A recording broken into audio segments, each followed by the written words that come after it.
Bonjour à tous, dans cette vidéo on va corriger un exercice de révision de mécanique du solide tiré d'un oral de CCINP. Donc on nous dit qu'une tige homogène de longueur 2A et de masse petit m est suspendue en un point O.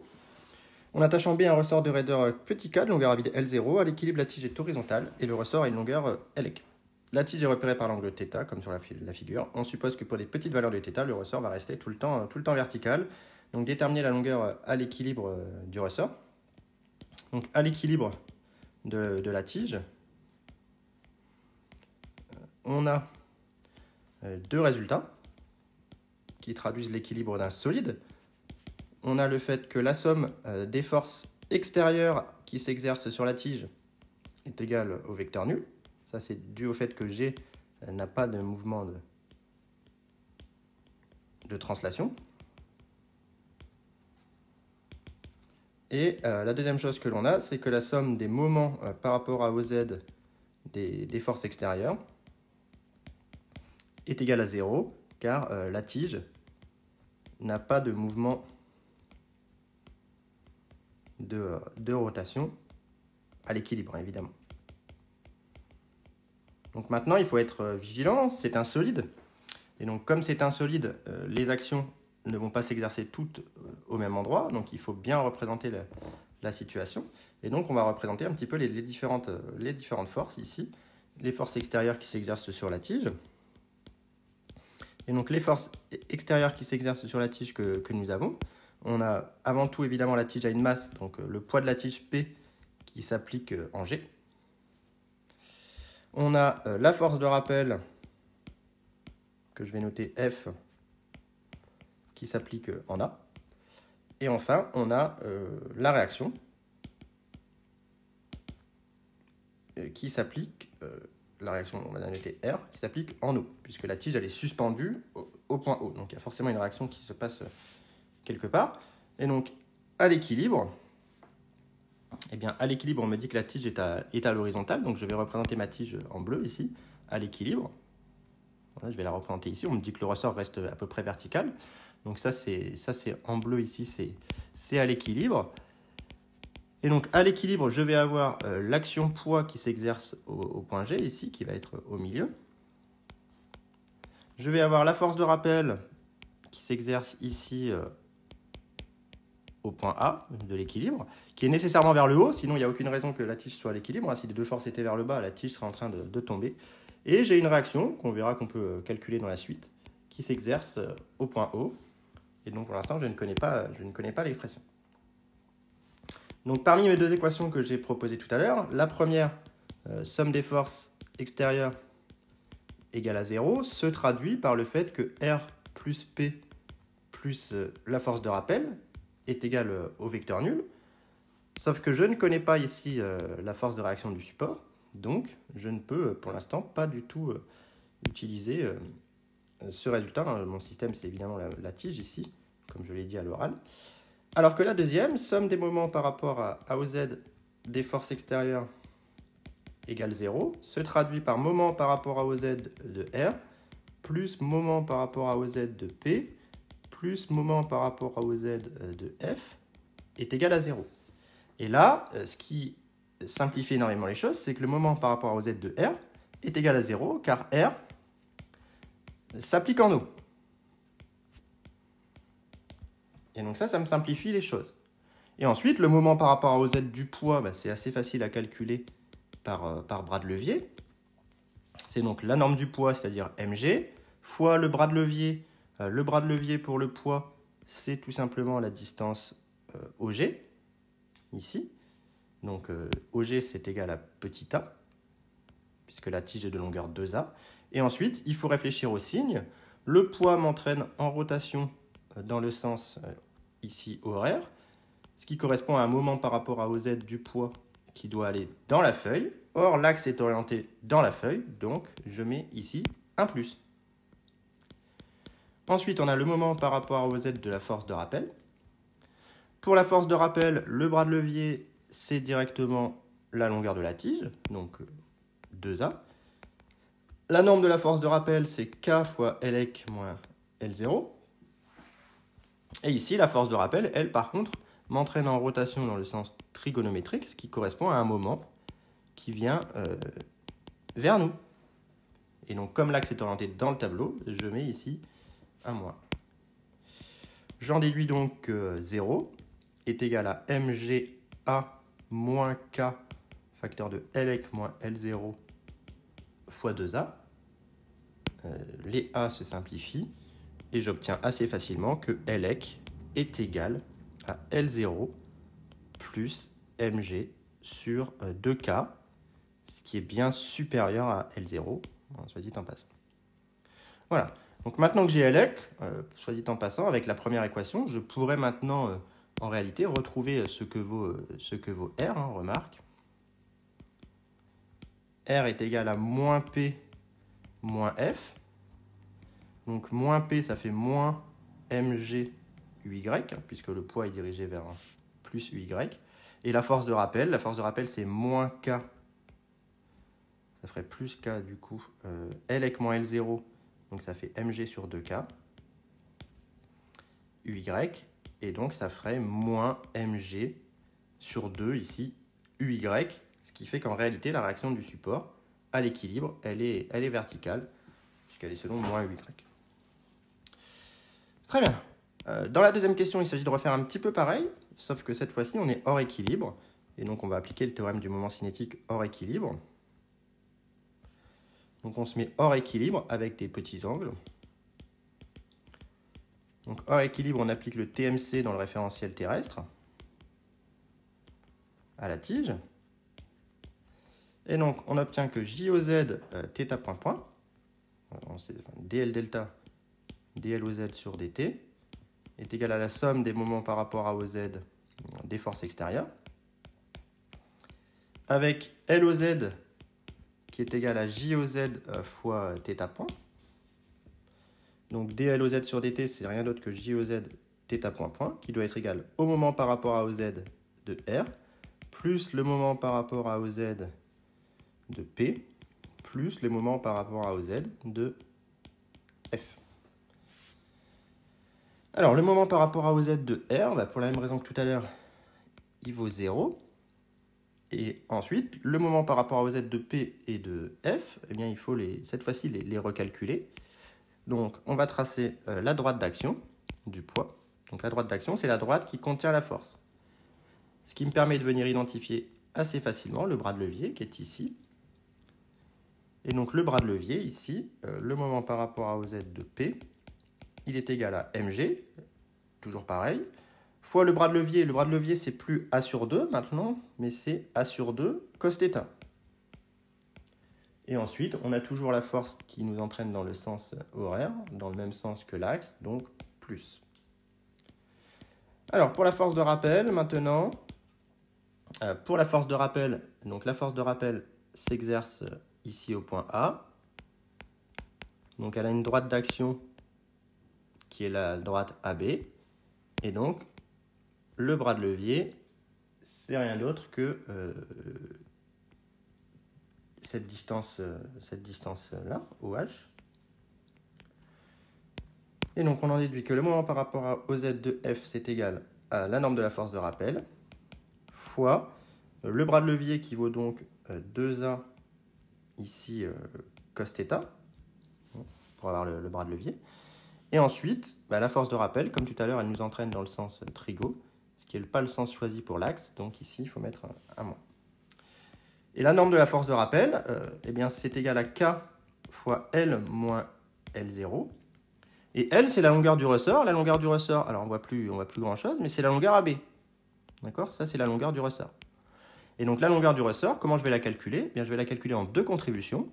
Lec, que j'ai calculé dans la question 1, et cette contribution, qui n'est rien d'autre que, par trigonométrie, 2A sin θ. Donc la norme de la force de rappel, c'est égal à K, facteur de Lec plus 2A sin θ moins L0. Et Lec, on a vu que c'était L0 plus Mg sur 2K, donc ça fait L0 plus Mg sur 2K plus 2A sin θ moins L0. Et donc, ça fait tout simplement K, facteur de Mg sur 2K, plus 2A sin θ. Si bien que le moment par rapport à OZ de F, est égal à moins K, facteur de mg sur 2K plus 2A sin θ fois 2A cos θ. Voilà. Tout ça mis ensemble me donne que J au Z θ point point est égal. Alors si je développe, ça fait moins mg sur 2 fois 2A cos θ moins 2A, ça va faire un 4A carré K sin θ cos θ plus mg A sur 2 cos θ. Voilà, voilà ce que j'ai obtenu. Ici, j'ai une petite erreur de facteur 2. Alors, je vais vérifier. Mon moment par rapport à OZ du poids, c'est bien mg A sur 2. C'était pas A sur 2, c'est A, puisque la longueur, c'est 2A. Pardon. Voilà, je me suis trompé. Hein. La longueur, c'est 2A, donc ça fait mg A cos θ. Et donc là, j'ai un mg A cos θ. Et donc, ce terme se simplifie. Et donc, en remplaçant, on a que J au Z, c'est 1 tiers de m fois 2A le tout au carré fois θ point point, qui va être égal à moins 4K A carré sin θ cos θ. Et donc, pour des petites oscillations, on va pouvoir considérer que cos θ, c'est à peu près 1, et sin θ, c'est à peu près θ. Et donc, on se retrouve avec 1 tiers de m fois 4A carré θ point point, qui est égal à moins 4A carré K θ. On peut simplifier les 4A carré, et donc on obtient que θ point point plus 3K sur m θ égale 0. Donc on a l'équation d'un OH avec oméga 0 égale racine de 3K sur m. Et donc la période des oscillations, T0, c'est 2pi sur oméga 0. Donc T0, c'est 2pi racine de m sur 3K. On remarque également que le second membre est nul, ce qui fait que le θ équilibre est égal à 0, donc il n'y a pas de second membre. C'est tout à fait cohérent. Voilà. Donc, dans la troisième question, maintenant, on nous demande de retrouver les résultats précédents par une méthode énergétique. Donc, on va pouvoir rappeler un petit peu les résultats énergétiques du solide. Donc, commençons par déterminer la position d'équilibre.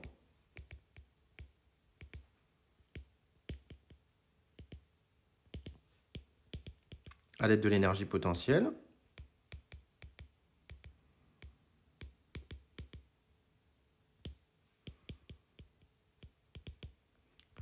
Donc on a que l'énergie potentielle est égale à l'énergie potentielle de pesanteur plus l'énergie potentielle élastique. L'énergie potentielle de pesanteur se prend comme référence avec le centre de masse, donc mg yg ici. Et alors petite subtilité, évidemment, il faut être très vigilant, il va y avoir un moins ici, car l'axe, encore une fois, est dirigé vers le bas, dans le même sens que G. Et donc dans ce cas-là, il y a un signe moins qui apparaît. Ça, c'est dû au fait que l'axe est descendant. Et donc, ce que j'appelle YG, c'est l'ordonnée du centre de masse G, ici. Voilà. Sur l'axe Y. Et donc, ça se retrouve assez facilement. L'angle θ peut se retrouver ici aussi. Et donc, on a YG qui est égal à OG, du coup, sin θ, c'est-à-dire A fois sin θ, si bien que l'énergie potentielle de pesanteur s'écrit moins mga sin θ à une constante près. Je ne m'intéresse pas à la constante ici, puisque je vais dériver pour avoir la position d'équilibre dans la suite. Et l'énergie potentielle élastique, eh bien, je ne vais pas m'embêter, je vais directement donner la formule qui est 1,5 de K L moins L0 au carré, avec L, comme on l'a vu dans une partie dans la question 2, qui est égal à Lec plus 2A sin θ. Et donc on en déduit que l'énergie potentielle élastique est égale à 1,5 de K, facteur de Lec plus 2A sin θ, moins L0 au carré.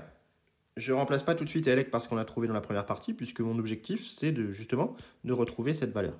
Donc si je remplace tout de suite, forcément, je vais avoir un petit souci.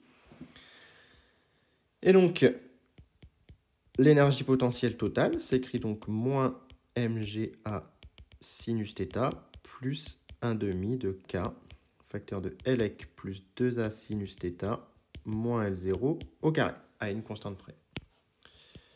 Maintenant, les positions d'équilibre, vous devez savoir qu'elles vérifient DEP sur le degré de liberté, donc ici pour moi c'est θ, la variable qui varie, DEP sur les θ égale 0, en θ égale θ équilibre. Donc je vais calculer DEP sur les θ, donc ça me fait moins mGA cosinus de l'angle θ, plus K, facteur de Lec plus 2A sin θ moins L0 fois 2A cos θ. Il faut bien faire attention dans la dérivée. D'où, eh bien, en θ ec, moins mGA cos θ ec plus 2Ka cos θ ec, facteur de Lec plus 2A sin θ ec moins L0 égale 0. Et là, je vais me servir de l'information de l'énoncé. L'énoncé me dit que à l'équilibre, la tige est horizontale. Donc ça implique que θ ec égale 0, puisque la tige est horizontale. D'où mes cos θ ec vont être remplacés par 1 et mon sin θ ec va être remplacé par 0. J'en déduis alors que moins mGA plus 2Ka facteur de Lec moins L0 égale à 0. J'ai un facteur A qui va se simplifier et j'obtiens bien que Lec est égal à L0 plus mg sur 2K. On retrouve le résultat par la méthode des moments des forces. C'est tout à fait cohérent. Maintenant, pour l'équation du mouvement, on va repartir du théorème de l'énergie mécanique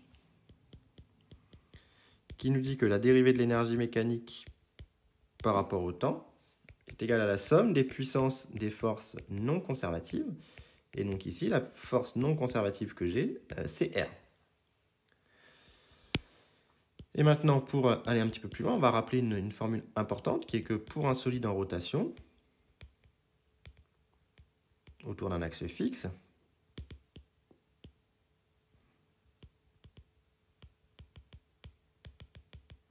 eh bien, j'ai que la puissance d'une force, c'est égal au moment par rapport à l'axe de rotation de cette force, fois la vitesse angulaire, oméga ou θ point ici, c'est pareil. Donc voilà, très important de bien connaître cette formule. Donc ici, étant donné que le moment par rapport à OZ de la force de réaction est nul, comme on l'a vu dans la première partie, eh bien on en déduit que la puissance de la force de réaction est nulle, et donc que DEM sur DT est égal à 0, le mouvement est conservatif. Et on va se servir de ça pour retrouver l'équation du mouvement. Or, EM, on sait que c'est EC plus EP. Et de nouveau, on a besoin d'un petit rappel sur les solides. L'énergie cinétique de rotation d'un solide, c'est 1/2 de J fois oméga carré. Donc ici, θ point carré. Encore une formule à connaître pour la rotation. D'où, finalement, mon énergie mécanique s'écrit 1/2 de JOZ θ point carré plus l'énergie potentielle. Et donc l'énergie potentielle, c'était moins mGA cos θ. Je vais essayer d'écrire assez petit.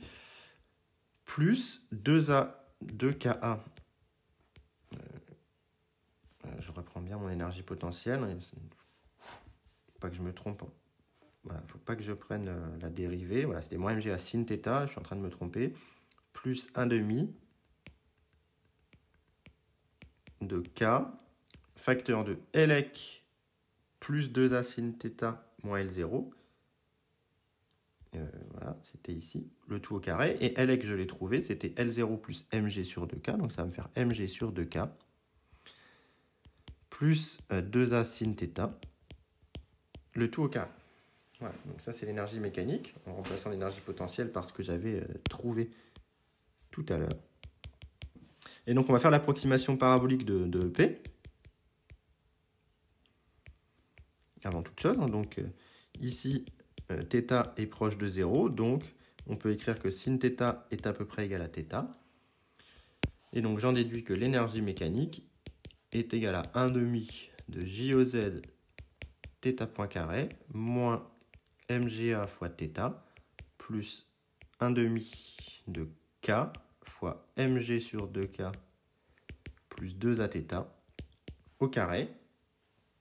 Et donc je dérive maintenant DEM sur DT égale JOZ θ point. Attention, cette fois-ci je dérive par rapport au temps. Moins MGA θ point plus K fois 2Aθ point fois Mg sur 2K plus 2Aθ égale 0. Je peux déjà simplifier un θ point partout. Et je vais me retrouver avec JOZ. Donc JOZ, c'était 1/3 de M fois 2A au carré, θ point point, moins MGA, plus le premier terme va me donner MGA, et le deuxième terme, plus 4A carré K, θ égale 0. Les MGA se simplifient, les 4A carré se simplifient après, et donc on va bien retrouver que θ point point plus 3K sur M θ égale 0. Donc on retrouve l'équation différentielle qu'on a obtenue avec la première étape. Donc voilà pour cette vidéo de correction d'un exercice de mécanique du solide. Donc j'espère que voilà, ça vous a permis de revoir les formules les plus importantes de ce chapitre. Et s'il y a des questions, surtout n'hésitez pas à les mettre en commentaire, je répondrai aussi vite que possible. Bonne journée!